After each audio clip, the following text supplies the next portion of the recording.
Hello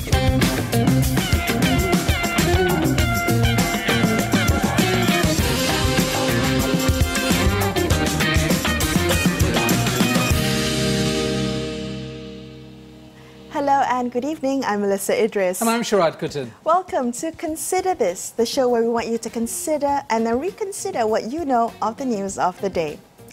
While we continue to keep a close eye on the latest COVID-19 infections, tonight on the show we'll be focusing instead on industries reaching its tipping point. Over the next 30 minutes or so, we'll discuss the recent closures of media companies, hotels and retailers.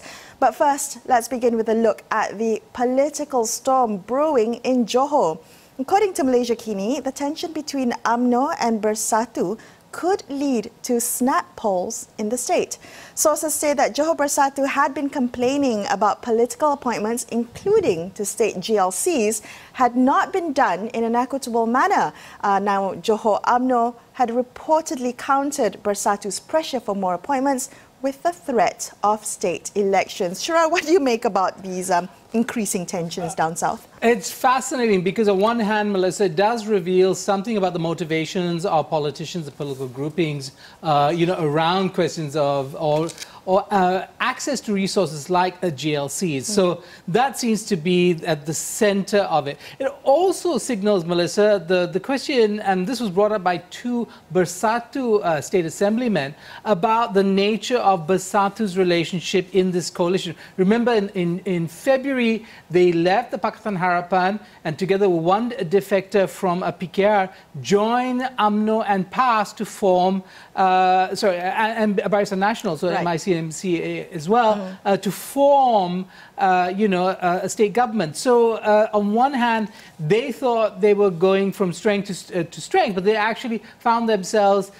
with less leverage, right, within a weaker position. And that's also, I think, the source of some unhappiness on the part of Bersatu leaders there in the state of Johor. Okay, so perhaps, the question of leverage is thrown in the mix. But I do want to kind of take a closer look at what has been reported as the source of instability, this tussle, so to speak, over GLC positions between allies Bersatu and UMNO. Now, it's quite troubling to me. I'm not sure how it will come across in terms of optics to the rest of the public, especially to the Johorians, what this kind of political jostling or this tussle over GLC positions looks like in a time of pandemic when we should all be focused on, looking at how we can exit from this MCO and what's going to happen to the economy afterwards. So to have kind of politicking at this very moment, jostling over positions, feels a little,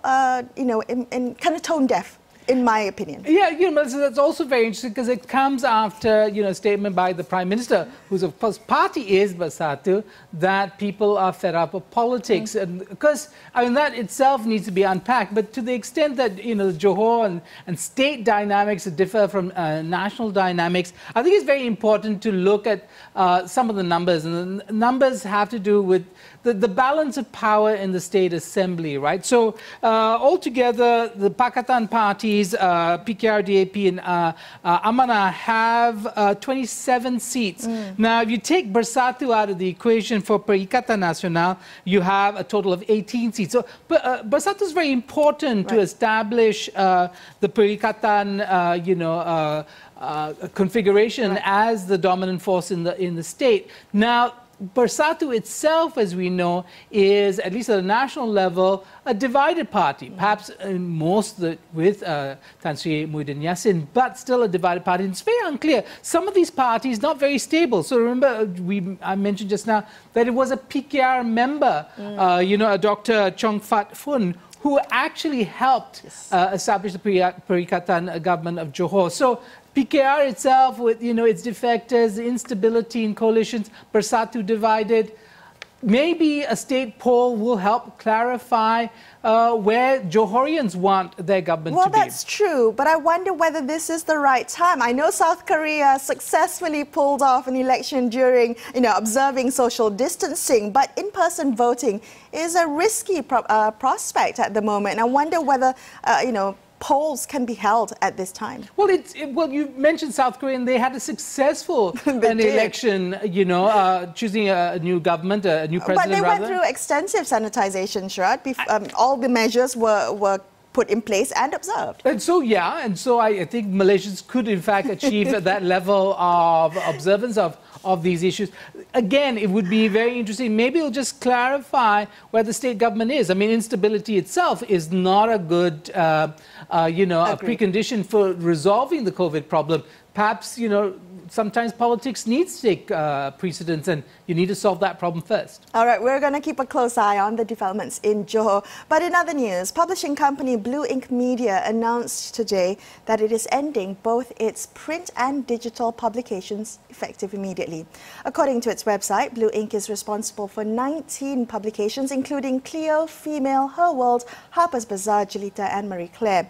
It is estimated that 180 staff lost their jobs.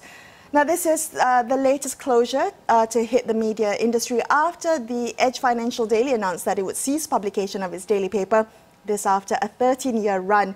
And yesterday we heard news that Oriental Daily announced that it would be printing only on weekdays and would reduce its newsstand price. So coming back to Blue Ink, what's interesting is its CEO Azliza Tajuddin said in a statement to employees that the business had already been under tremendous challenge from digital disruption over the past few years. So whether this was an already ailing business tipped over by the MCO and the pandemic.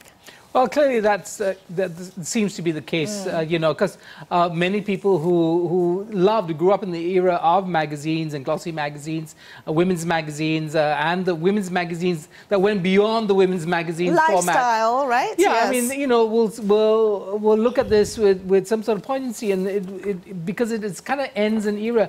But the question is, can it reinvent itself? I mean, clearly, Blue Ink has decided it can't reinvent itself, or the challenges are too insurmountable at this point in time to keep themselves together as a business proposition. Well, I wonder whether, as you said, glossy magazines are, you know, a sunset industry, but whether it's the content, right? So the content of lifestyle and luxury, whether it resonates with people right now. Do we want to know about fashion and luxury, and particularly with glossy magazines sometimes driven by advertisements from luxury brands who themselves are struggling and closing stores around the world? But maybe, but Melissa, you know, escapism, I think, is a perennial, you know, need and impulse in the human psyche. I don't think that ever goes away, no matter how dire the circumstances, the pandemic notwithstanding. All right, after this, we're going to take a closer look at how hotels are struggling to survive the pandemic. So stay tuned